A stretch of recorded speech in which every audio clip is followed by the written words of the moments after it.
menemukan ikhlas. Menemukan ikhlas, maka buahnya ikhlas itu banyak sekali. Salah satunya adalah Allah hadirkan rezeki yang semakin luas. Jadi tema utama kita kali ini adalah tentang bagaimana kita itu bisa masuk di zona ikhlas ini. Bismillahirrahmanirrahim. Assalamualaikum warahmatullahi wabarakatuh. Bagi teman-teman yang belum subscribe dan baru saja menemukan channel ini, silahkan subscribe. Insya Allah Anda akan mendapatkan materi-materi yang terbaik dari channel ini.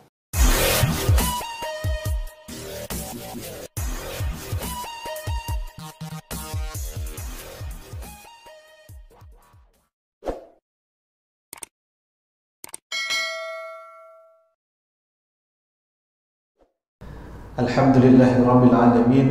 Rabbana walakal hamdu hamdan katsiran thayyiban mubarakan fihi mubarakan alaihi kama yuhibbu rabbuna wa yarda. Asyhadu an la ilaha illallah wa asyhadu anna Muhammadan abduhu wa rasuluh la nabiyya ba'dah. Allahumma salli wa sallim ala sayyidina Muhammad wa ala alihi wa ashabihi wa man tabi'ahum bi ihsanin ila yaumiddin, amma ba'd.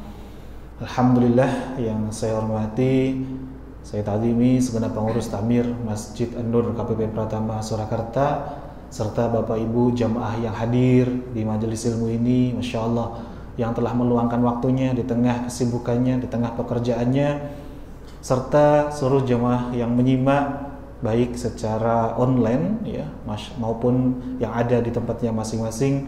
Semoga tidak mengurangi kemudahan kita dalam meraih fadilah ilmu.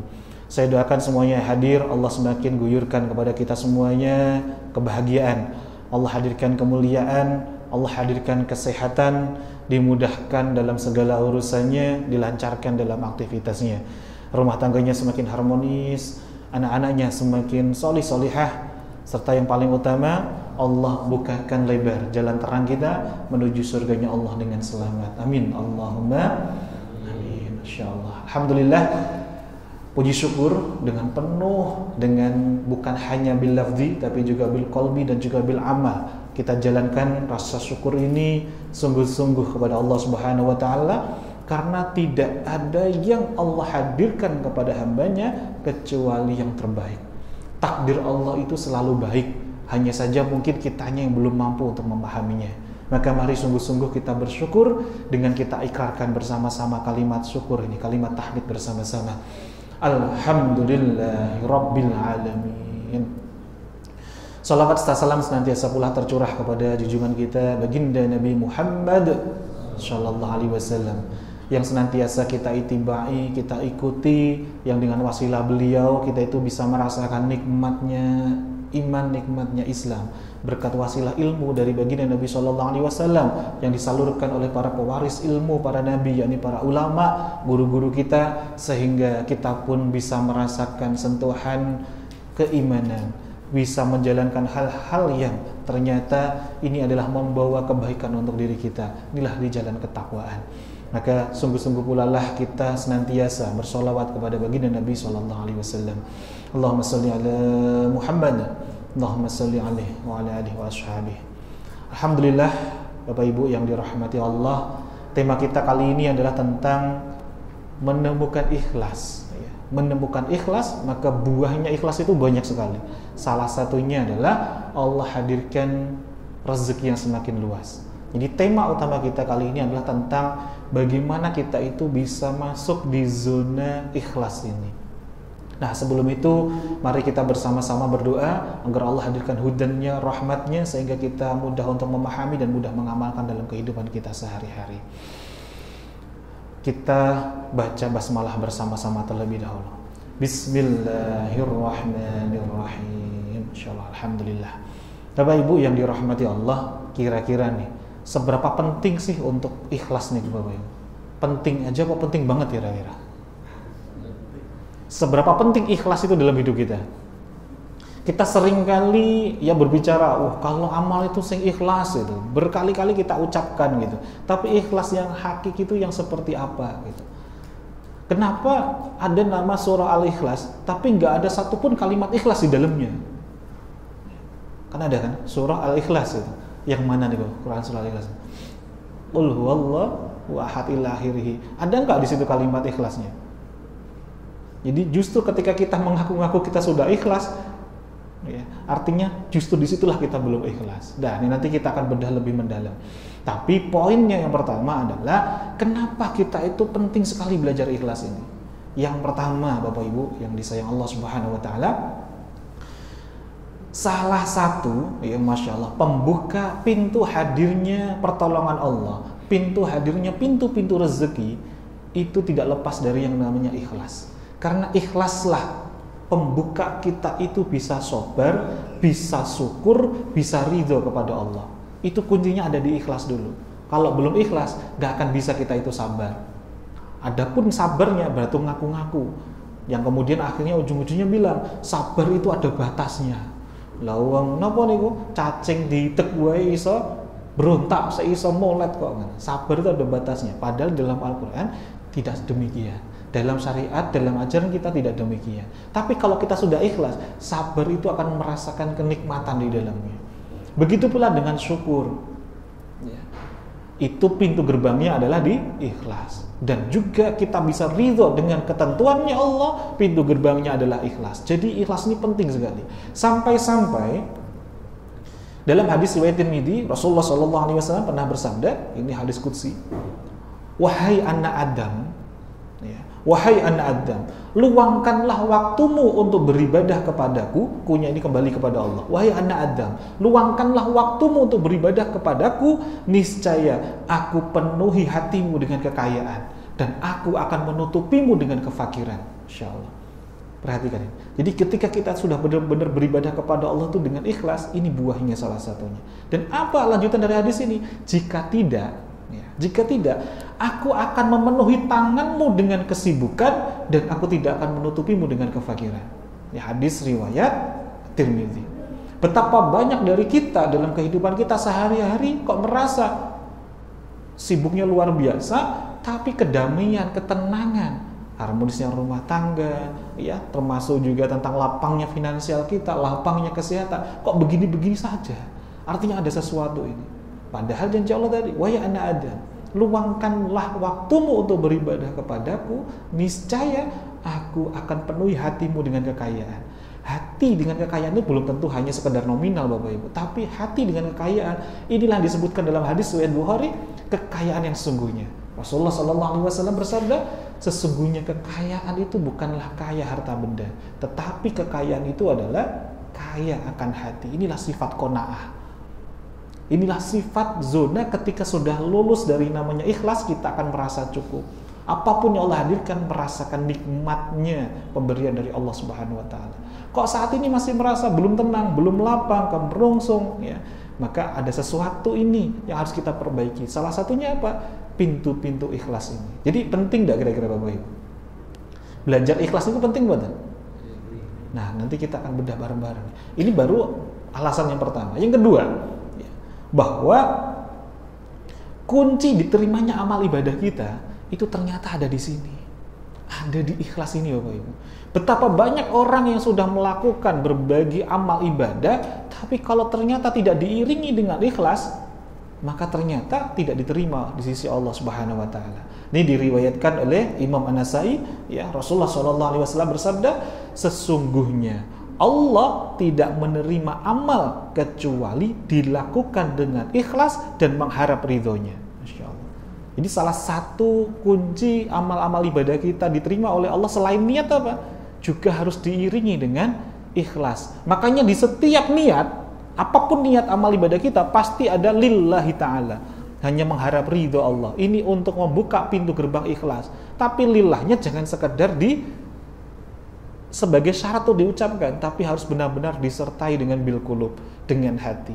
Jadi dengan kita, ya, menuju di zona ikhlas ini, maka insya Allah, biiznillah, dengan izin Allah, ini menjadikan amal-amal ibadah yang sudah kita lakukan ini menjadi bernilai di sisi Allah, benar-benar dicatat untuk termasuk amal-amal ibadah kita. Karena betapa banyak orang merasa amalnya sudah banyak, tapi karena belum ternyata masuk di zona ikhlas, ternyata tidak diterima di sisi Allah Subhanahu wa taala. Alasan yang ketiga, dengan ikhlas inilah Bapak Ibu, kita benar-benar mendapat penjagaan dan pertolongan dari Allah Subhanahu wa taala. Salah satunya saja Bapak Ibu, kita itu tidak akan bisa digoda oleh iblis sekalipun. Kuncinya di mana? Ikhlas. Di dalam Quran surah Al-Hijr ayat 39 sampai dengan ayat 40 ini dibedah langsung. Ini pengakuan iblis langsung dibuka di sini Bapak Ibu. Allah Subhanahu wa taala berfirman, A'udzu billahi minasyaitonir rajim. Bismillahirrahmanirrahim. Qala rabbi bima aghwaytani la uzayyinanna lahum fil ard. Iya, iblis berkata, Rabbi bima aghwaytani la uzayyinanna lahum fil ard. Tuhanku, oleh karena engkau telah menyesatkanku, sungguh aku akan jadikan kejahatan terasa indah bagi mereka di bumi. Wala ughwiyannahum ajma'in, dan sungguh aku akan menyesatkan mereka semuanya. Masya Allah. Ini janjinya iblis ini kepada Allah. Ya Allah, oleh karena engkau menyesatkanku, maka aku akan jadikan kejahatan itu terasa indah di muka bumi bagi mereka. Dan saya benar-benar, ini sayangnya iblis, benar-benar akan menyesatkan mereka semua. Siapa yang dimaksud ini? Kita semua hadir di sini. Akan tetapi ayat lanjutannya, ini pengakuannya iblis langsung. Illa ibadaka minhumul mukhlasin. Illa ibadaka, kecuali hamba-hambamu minhumul mukhlasin, yang terpilih karena keikhlasannya di antara mereka. Jadi untuk bisa salah satunya iblis saja sampai tidak sanggup untuk menggoda kita, itu adalah ketika kita sudah benar-benar bisa masuk di zona ikhlas. Ikhlasnya seseorang. Kalau dalam ayat ini disebutkan mukhlasin, kata mukhlas itu dari satu akar kata yang sama dari yang namanya ya mukhlis, dari kata akhlaso yang artinya pengabdian, setia, murni, bersih. Ini kata-kata dari akhlaso, dari kata-kata yang sama dari ikhlas. Ya, Masya Allah. Nah, berikutnya apa itu sebenarnya ikhlas? Ikhlas ini yang pribon gitu ya, Masya Allah. Kalau izin saya ambil makna ikhlas dari Syekh Hujatul Islam Imam Al-Ghazali, beliau mengatakan ikhlas itu adalah melakukan amal kebaikan semata-mata hanyalah untuk Allah. Melakukan amal kebaikan semata-mata hanya untuk Allah. Ini makalahnya Imam Al-Ghazali. Jadi ketika kita sudah berbuat baik, kok respon orang lain itu ternyata nggak merespon yang baik pula, maka nggak perlu kita persoalkan kalau kita benar-benar ikhlas. Tapi kalau kita masih sebut-sebut, kok dia nggak menghargai saya sudah kasih kok nggak tahu terima kasih, ini namanya belum ikhlas. Jadi kalau masih menuntut hak dari apa yang sudah kita lakukan, ini namanya kita berarti masih di zona belum ikhlas ternyata. Nah, ikhlas ini mau apapun nanti responnya, kita akan menyadari bahwa segala hal di luar kendali kita itu adalah seizin Allah. Maka kita ikhlas saja, fokus dengan kewajiban kita kepada Allah Subhanahu wa taala. Nah, ada 3 makom ikhlas.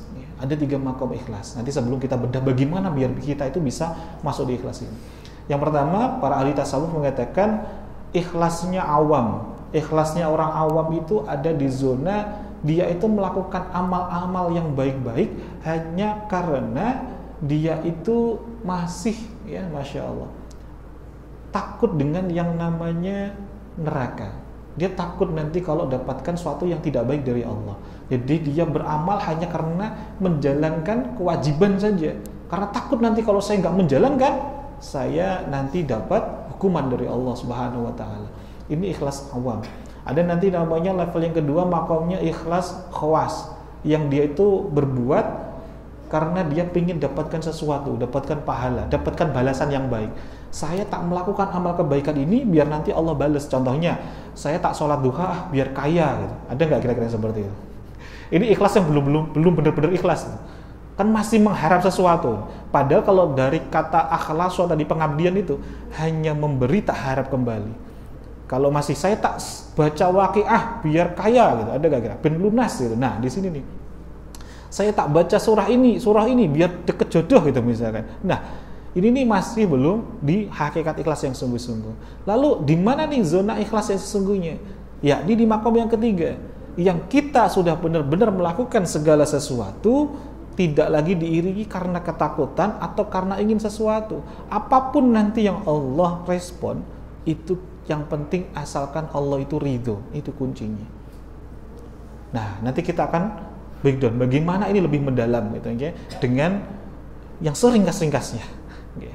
Nah, tapi sebelumnya saya ingin nanya Bapak Ibu, sepanjang hidup kita pernah enggak kita itu ngalamin masa kehilangan sesuatu? Pernah enggak kira-kira? Nanti buatan Bapak Ibu, bisa mungkin kehilangan berupa benda, kehilangan kebahagiaan mungkin dengan bersama dengan orang-orang di sekitarnya, ataupun juga dengan kehilangan sesuatu dalam bentuk yang lainnya. Nah, bagaimana ketika kita itu kehilangan, tidak muncul rasa kecewa, tidak muncul rasa gerudel, tidak muncul rasa gresuloh. Disinilah pentingnya kita belajar ikhlas di sini. Dengan nanti kita belajar nanti 5 step, 5 tahap agar kita itu benar-benar bisa di zona ikhlas, kita nanti akan lebih mudah lapang dan tidak mudah untuk kecewa ketika kita itu mengalami sesuatu hal. Salah satunya adalah ketika kita didolimi orang lain, ketika kita sedang kehilangan, ketika kita itu sudah berbuat baik tapi tidak dianggap. Nah, ini poin juga nih. Nah, ini penting sekali, bahwa ternyata kita semua itu sudah pernah dan mungkin juga selama hidup akan mengalami fase ini. Kehilangan, misalkan kehilangan orang yang disayangi, mungkin sudah ada yang orang tuanya dijemput oleh Allah, mungkin ada yang keluarga dekatnya dijemput oleh Allah, ini termasuk juga kehilangan. Tapi bagaimana ketika kita itu bisa bangkit dan bisa ikhlas, maka Allah pun akan gantikan dengan sesuatu yang lebih lagi dibanding itu semuanya. Nah, kuncinya apa? Kita bedah di sini di 5 kunci, ya, 5 langkah agar diri kita itu semakin di zona ikhlas. Nah, bismillah, kita langsung bedah satu persatu dari 5 ini. Semoga Allah mudahkan, Allah lancarkan kita untuk benar-benar bisa menghujamkan ini di hati kita. Kunci agar diri kita itu ikhlas, tidak mudah kecewa pula saat kita itu kehilangan, bahkan dizalimi oleh orang lain. Yang pertama adalah semua hal itu datangnya dari Allah. Segala hal datangnya dari siapa Bapak Ibu? Segala hal datangnya dari Allah. Datangnya dari siapa? Dari Allah. Maka inilah berkali-kali kita itu kalau punya musibah itu kita ditekankan dengan kalimat istirja, inna lillahi wa inna ilaihi raji'un. Ketika segala sesuatu itu datangnya dari Allah dan kita tahu semuanya adalah dari Allah, milik Allah, kita nanti kalau kehilangan atau sedang tidak dianggap, tidak dihargai, tidak akan mudah kecewa. Kenapa? Karena semua yang ada pada diri kita, yang melekat kepada diri kita, yang saat ini kita genggam, kita pegang sekalipun, itu ternyata bukan karena ikhtiar kita, Bapak Ibu, bukan milik kita. Tapi siapa yang mendatangkan? Nah, semua ini Allah yang mendatangkan. Ini step yang pertama, langkahnya agar kita mudah untuk ikhlas. Segala hal yang ada pada diri kita itu yang mendatangkan Allah. Mau pasangan kita, anak kita, ya, termasuk benda-benda dan lainnya, kenikmatan yang lainnya, fasilitas apapun, siapa yang mendatangkan? Allah. Kalau kita menyadari ini, kita nanti akan mudah lapang. Kalau ada yang ngambil haknya, ya, diambil hak kita itu oleh orang lain, kita akan mudah tenang. Kenapa? Karena ternyata ini sejatinya bukan karena, ya, sesungguhnya ikhtiar kita itu hanyalah cara untuk memantaskan diri agar Allah mendatangkan itu. Tapi yang hakikatnya mendatangkan siapa? Allah.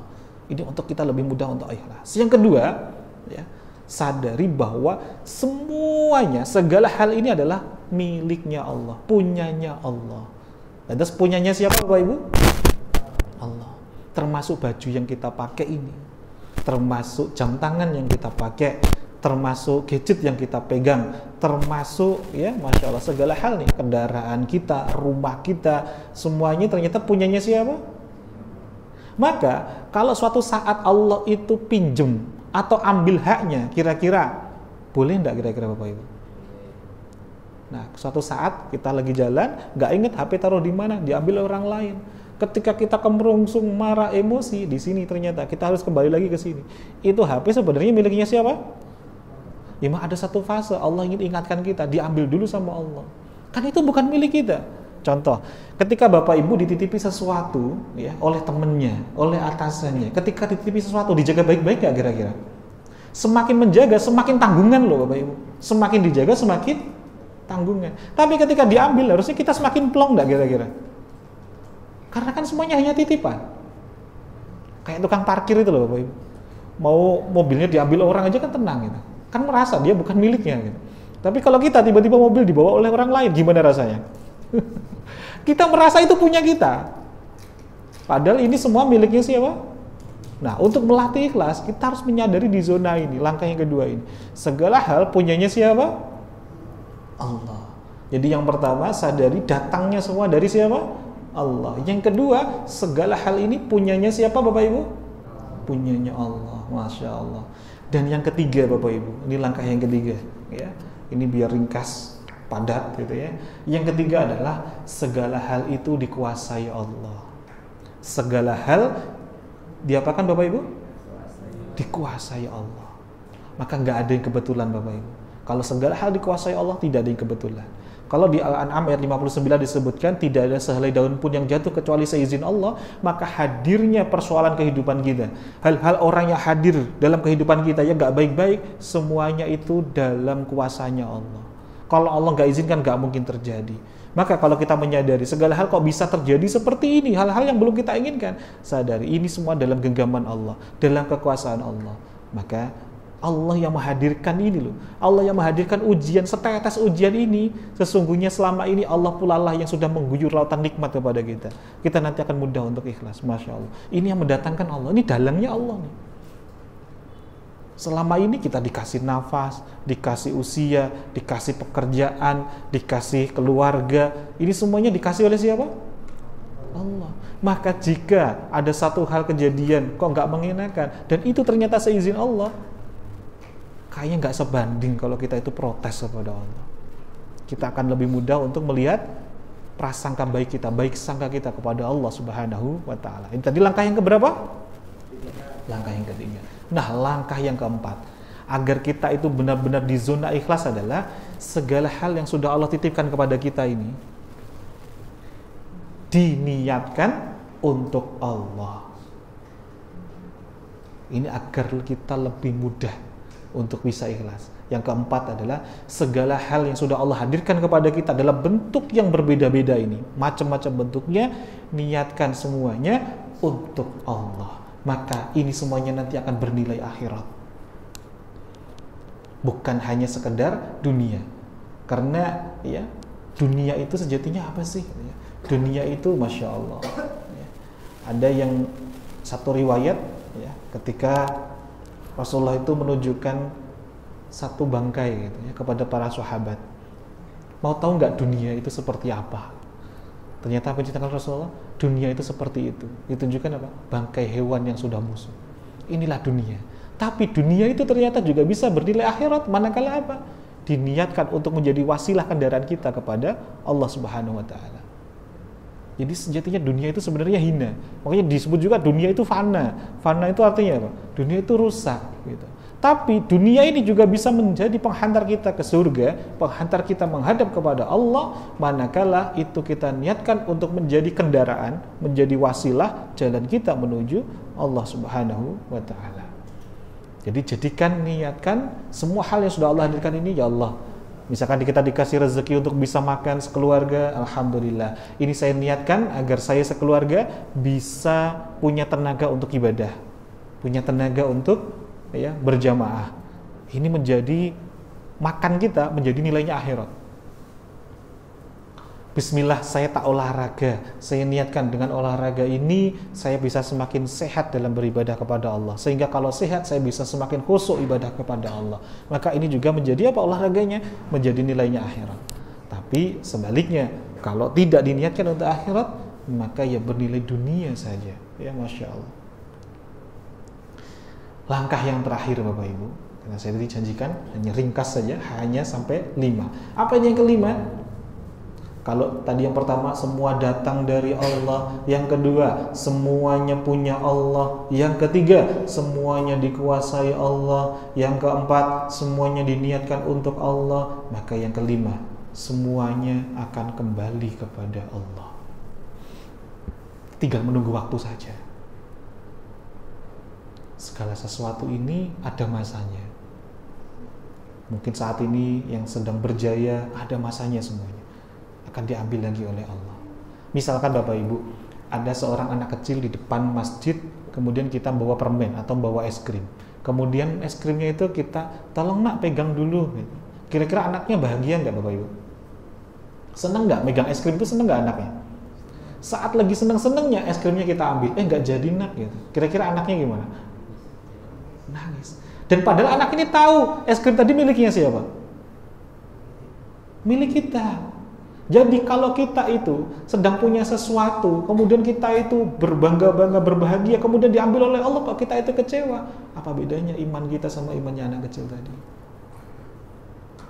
Maka sadari, semuanya ini bukan milik kita, hanya dititipi suruh megang saja. Dan ketika kita menyadari, ketika masanya nanti diambil oleh Allah, artinya ada sesuatu. Ketika kita bisa ikhlas menerimanya, Allah akan gantikan dengan yang lainnya yang lebih baik lagi dari sebelumnya.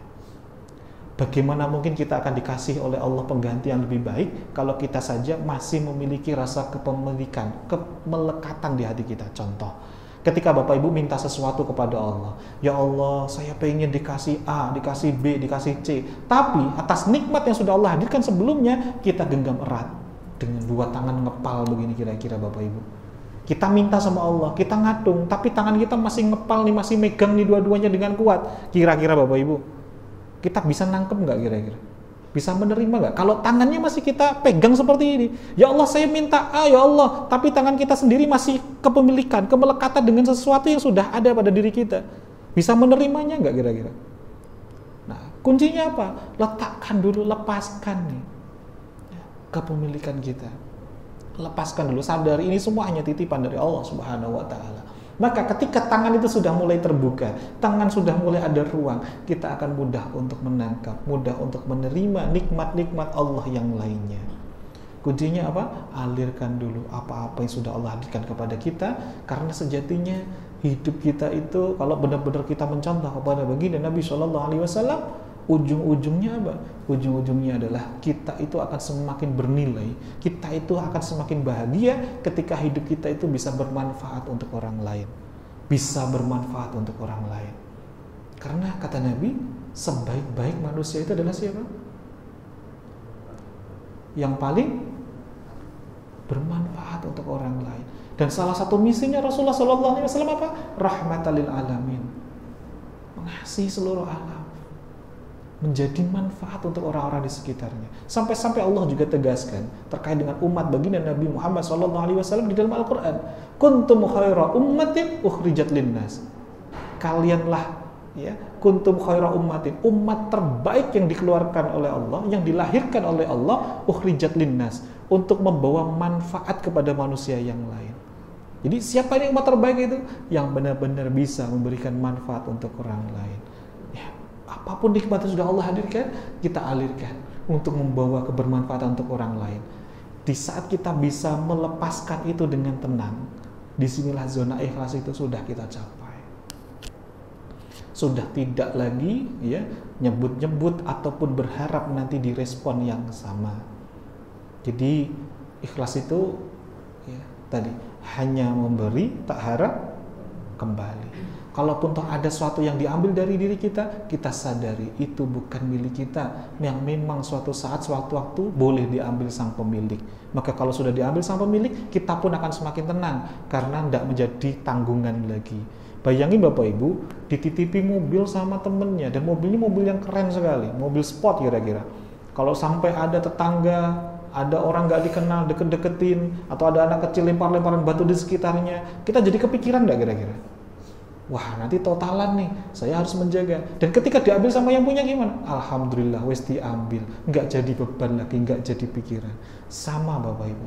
Semakin banyak titipan Allah yang Allah hadirkan kepada kita, kita itu laksana seperti di supermarket. Kalau kita ngambilnya banyak, nanti ketika di kasirnya semakin lama atau semakin cepat?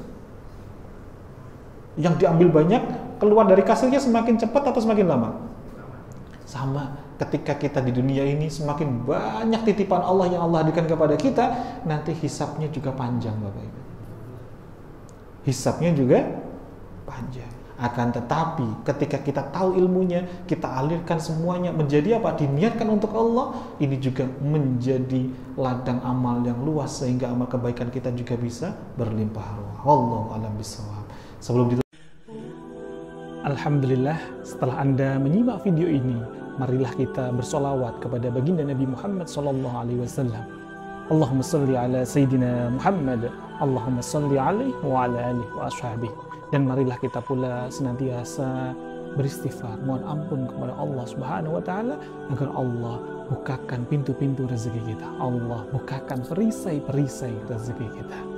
Astaghfirullahalazim. Rabbighfirli wa tub alayya innaka antat tawwabur rahim. Assalamualaikum warahmatullahi wabarakatuh.